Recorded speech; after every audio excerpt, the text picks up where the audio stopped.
যোৱা 22টা দিনত অসম চৰকাৰে 2250 কোটি টকাৰ ধাৰ লৈছে। যোৱা 22টা দিনত অসম চৰকাৰে দৈনিক 100 কোটিতকৈ বেছি ধাৰ লৈছে। সংবাদমেল পাতি হিমন্ত চৰকাৰৰ বিৰুদ্ধে মহাবিস্ফোৰণ বিধায়ক অখিল গগৈৰ। 17 ছেপ্টেম্বৰৰ পৰা 8 অক্টোবৰৰ ভিতৰত 22 দিনত চৰকাৰে লোৱা ধাৰৰ পৰিমাণ হ'লগৈ 2250 কোটি টকা।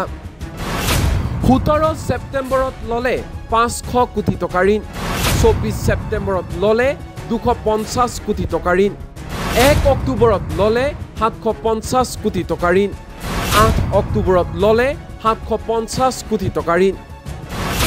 অসমৰ অৰ্থনৈতিক অৱস্থা ভয়ানকভাৱে বেয়া ফালে গতি কৰিছে।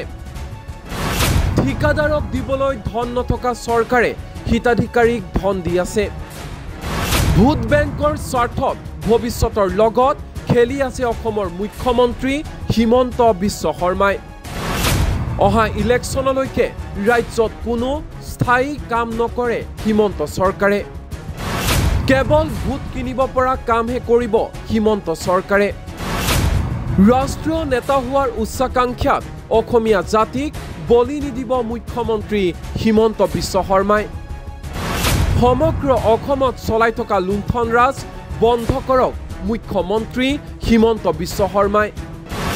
মুখ্যমন্ত্ৰী হিমন্ত বিশ্ব শৰ্মাৰ বিৰুদ্ধে গৰজি উঠিল বিধায়ক অখিল গগৈ। শুনোৱা হওক কি কৈছে অখিল গগৈয়ে। অসমৰ অৰ্থনৈতিক অৱস্থা ভয়ানকভাৱে বেয়া হৈছে, আপোনালোকে নিশ্চয় জানে। যোৱা 22টা দিনত অসম চৰকাৰে 2250 কোটি টকা ধাৰ লৈছে। 2250 কোটি টকা 22টা দিনত ধাৰ লৈছে। এমাহো হোৱা নাই, 22টা দিনত 2250 কোটি টকা। অৰ্থাৎ যোৱা 22টা দিনত অসম চৰকাৰে দৈনিক 100 কোটি টকাকে ধাৰ লৈছে। 100 কোটিতকৈ অলপ বেছি। 100 কোটি টকাতকৈ বেছিকে যোৱা 22টা দিনত দৈনিক ধাৰ লৈছে অসম চৰকাৰে। যোৱা 17 ছেপ্টেম্বৰ 2024 তাৰিখৰ দিনা 500 কোটি টকাৰ ধাৰ লৈছে। যোৱা 24 ছেপ্টেম্বৰ 2024 তাৰিখৰ দিনা 250 কোটি টকা ধাৰ লৈছে। 1 অক্টোবৰ 2024 তাৰিখৰ দিনা 750 কোটি টকা ধাৰ লৈছে। আৰু 8 অক্টোবৰ ধাৰ ল'ব 750 কোটি টকা। গতিকে টোটেল কিমান হৈ গ'ল? 2250 কোটি টকা, 2250 কোটি টকা 22টা দিনত। 17 ছেপ্টেম্বৰৰ পৰা 8 অক্টোবৰলৈকে 22 দিনত অসম চৰকাৰে ধাৰ লৈছে ইমান। আমাৰ গুৱাহাটী হাইকোৰ্টে কৈছে যে কাম কৰা ঠিকাদাৰক তোমালোকে যিটো বিল দিব লাগে বিল পৰিশোধ কৰিব পৰা। তোমালোকে বিল পৰিশোধ কৰা। যি সময়ত পাবলগীয়া বিল পৰিশোধ কৰিবলৈ সক্ষম নহয় বিজেপি চৰকাৰ, সেইটো PWDতে হওক, সেয়া অন্য কোনো ডিপাৰ্টমেণ্টতে হওক, ক'তো ঠিকাদাৰক টকা দিব পৰা নাই। কাম কৰোৱাৰ পাছত, কাম সম্পূৰ্ণ হৈ যোৱাৰ পাছত সেই চৰকাৰে কেৱল আৰু কেৱল ইলেকশ্যনৰ স্বাৰ্থত বেলেগ সকলো কাম বাদ দি এতিয়া কেৱল আৰু কেৱল হিতাধিকাৰী সৃষ্টি আৰু এনেকুৱা ধৰণৰ তথাকথিত জনপ্ৰিয় কামত হাত দিছে। আমি যেটো জানিব পাৰিছো, অহা ইলেকশ্যনলৈকে চৰকাৰে আৰু কোনো স্থায়ী কাম নকৰে। অহা ইলেকশ্যনলৈকে বিজেপি চৰকাৰে অকল ভোট কিনিব পৰা কামে কৰিব আৰু কোনো ধৰণৰ দৰকাৰী স্থায়ী আৰু ৰাজ্যখনৰ সামগ্ৰিক উন্নতি হোৱা কোনো কাম নকৰে।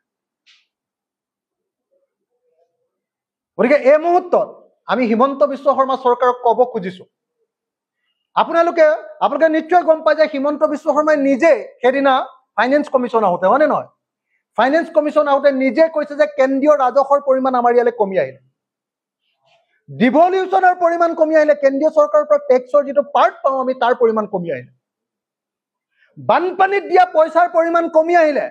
বানপানীত ভগা ঘৰকেইটা বা বাচন বৰ্তন উটুৱাই নিলে যিটো খৰচ হয় বা ৰেচন দিবৰ কাৰণে যিটো খৰচ হয়, সেইটোক বাদ দি বানপানীত ধ্বংস হৈ যোৱা যিবিলাক উন্নয়নমূলক কাম কাজ কৰিব লাগে সেইবিলাকৰ কাৰণে কেন্দ্ৰীয় চৰকাৰ টকা নিদিয়ে। ৰাজ্য চৰকাৰে একদম অপেনলি ফাইনেন্স কমিশ্যনৰ সন্মুখত অসমৰ মুখ্যমন্ত্ৰীয়ে কৈ দিলে অৰ্থাৎ কেন্দ্ৰীয় চৰকাৰৰ দিনত অসমলৈ অহা ধনৰ পৰিমাণ কমিলে বিশেষ ৰাজ্যৰ মৰ্যাদা কৰ্তন কৰি দিয়াৰ কাৰণে কেন্দ্ৰীয় কৰৰ অংশ আমি নাপাওঁ চেন্ট্ৰেল স্পন্সৰ্ড স্কিমবিলাক আমাৰ কমি গ'ল আমাৰ অৱস্থা বেয়া আগতে 100 টকা ঋণ ল'লে 100 টকাই ধাৰ কেন্দ্ৰীয় চৰকাৰে মাৰি দিয়ে এতিয়া সেই অৱস্থা নাই আমাৰ গতিকে অৰ্থনৈতিক অৱস্থা সাংঘাতিকভাৱে বেয়া এই মুহূৰ্তত আমি সেইকাৰণে অসম চৰকাৰক অবাবত য'তে ত'তে ধন খৰচ নকৰিবলৈ আহ্বান জনাইছোঁ মুখ্যমন্ত্ৰীক চাৰ্টাৰ্ড ফ্লাইট আৰু হেলিকপ্টাৰ অলপ কমাবলৈ আহ্বান জনাইছোঁ য'তে ত'তে মিটিং পতাৰ নামত যে ইমান ডাঙৰ ডাঙৰ টেণ্টবিলাক তৰি কি বুলি কয় এইটো আপোনাৰ ইভেণ্ট মেনেজমেণ্টৰ নামত টকা খৰচ কৰিছে এইটো কমাবলৈ আহ্বান জনাইছোঁ আৰু লগতে আৰু এটা বস্তু আহ্বান জনাইছোঁ দেই হিমন্ত বিশ্ব শৰ্মাই অসমৰ পৰা টকা তুলি নি ঝাৰখণ্ড গভৰ্ণমেণ্ট বনাবৰ কাৰণে ঝাৰখণ্ডত যি ধৰণে অসমৰ পৰা টকা লুণ্ঠন কৰি নি গোটেই ঝাৰখণ্ডত পইচা ঢালি আছে ঝাৰখণ্ডৰ ইলেকশ্যনৰ দায়িত্ব দিছে ন টকা খৰচৰ দায়িত্ব টকা কেইটামান খৰচ কৰি ভাষণ কেইটামান দিবলৈ পাইছে অসমখন লুটি পেলাইছে এই কামটো বন্ধ কৰিবৰ কাৰণে আমি মুখ্যমন্ত্ৰী হিমন্ত বিশ্ব শৰ্মাক আহ্বান জনাইছোঁ তেওঁৰ যি উচ্চাকাংক্ষা ৰাষ্ট্ৰীয় নেতা হোৱাৰ উচ্চাকাংক্ষাৰ বেদিত যাতে অসমীয়া জাতিক বলি নিদিয়ে তেওঁ ৰাষ্ট্ৰীয় নেতা হ'বৰ কাৰণে পগলা হৈ আছে নহয় সেই ৰাষ্ট্ৰীয় নেতা হ'বৰ কাৰণে তেওঁ টকা খৰচ কৰিবৰ কাৰণে সমগ্ৰ অসমখনৰ পৰা যি লুণ্ঠন চলাই আছে সেই লুণ্ঠনটো বন্ধ কৰিব আজিৰ দিনটোত অসমত 22টা সিন্ডিকেট চলি আছে 22টা মই আপোনালোকক এটা কথা ক'ব খুজিছোঁ সেইদিনা মই কৈছিলোঁ আপোনালোকে টিভি বাতৰি কাগজবিলাকত ভালকৈ নুলিয়ালে মই কৈছিলোঁ যে অসমত এটা অত্যন্ত ভয়ানক সিন্ডিকেট চলি আছে সেই সিন্ডিকেটটো হ'ল চুপাৰী সিন্ডিকেট মই কৈছিলোঁ যে অসমৰ এই যেটো সুপাৰী সিন্ডিকেট এই সুপাৰী সিন্ডিকেটটো চলাই দুজন মহন্তই এজন পুলিচ মহন্ত আৰু আন এজন সিন্ডিকেট মাস্টাৰ হৰেন মহন্ত এজন পুলিচ মহন্ত আৰু এজন সিন্ডিকেট মাস্টাৰ হৰেন মহন্ত মুখ্যমন্ত্ৰী অনুগ্ৰহ আৰু অসমৰ এজন মন্ত্ৰীৰ অনুগ্ৰহত এই অবৈধ সুপাৰী সিন্ডিকেট চলি আছে কেন্দ্ৰীয় চৰকাৰৰ বিশেষকৈ প্ৰধানমন্ত্ৰীয়ে অসমৰ মুখ্যমন্ত্ৰীক নিৰ্দেশ দিছিলে যে म्यांमार বা থাইল্যান্ড বা আপোনাৰ ইন্দোনেছিয়াৰ পৰা অহা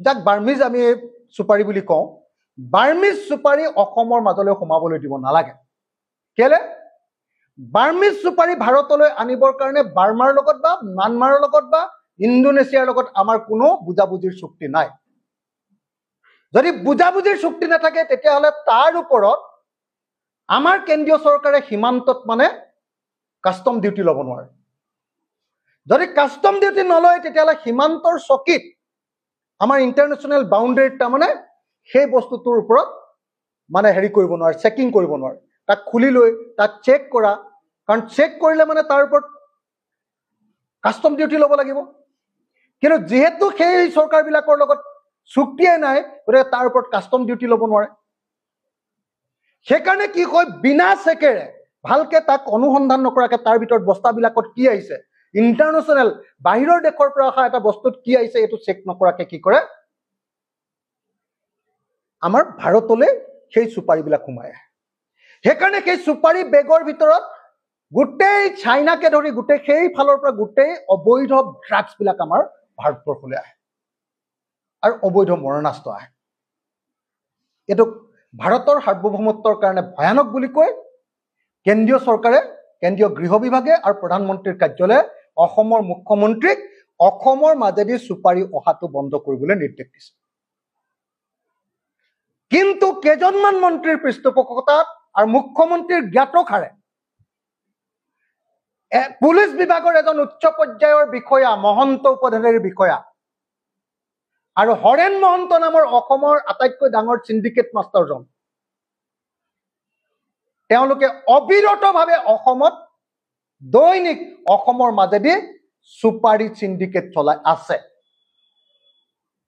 আজি আমাৰ শিৱসাগৰৰ আমগুৰিৰ পিনেদি আহি আছে, আমাৰ গোলাঘাটৰ মেৰাপানীৰ পিনেদি আহি আছে, আমাৰ যোৰহাটৰ মৰিয়নিৰ পিনেদি আহি আছে ব্যাপক ৰূপত, আৰু এফালেদি বৰাক উপত্যকাৰ পৰাও আপোনাৰ কাৰ্বি আংলং হৈ ব্যাপক ৰূপত আৰু নগাঁও হৈ ব্যাপক ৰূপত সুপাৰী সিন্ডিকেট চলি আছে।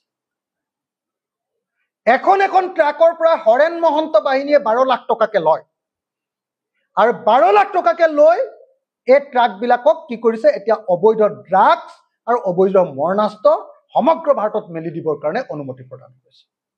আৰু এইটো মুখ্যমন্ত্ৰীৰ জ্ঞাতসাৰে আৰু কেইজনমান মন্ত্ৰীৰ পৃষ্ঠপোষকতাত এজন পুলিচ বিষয়া, মহন্তধাৰী এজন পুলিচ বিষয়া আৰু হৰেণ মহন্ত নামৰ আটাইতকৈ ডাঙৰ সিন্ডিকেট মাষ্টাৰজনে কৰিছে। এইবিলাকৰ পইচা নি এতিয়া ঝাৰখণ্ডত লগাইছে। গতিকে আমি এই অবৈধ সিন্ডিকেট বন্ধ কৰিবৰ কাৰণে ৰাইজৰ দলে দাবী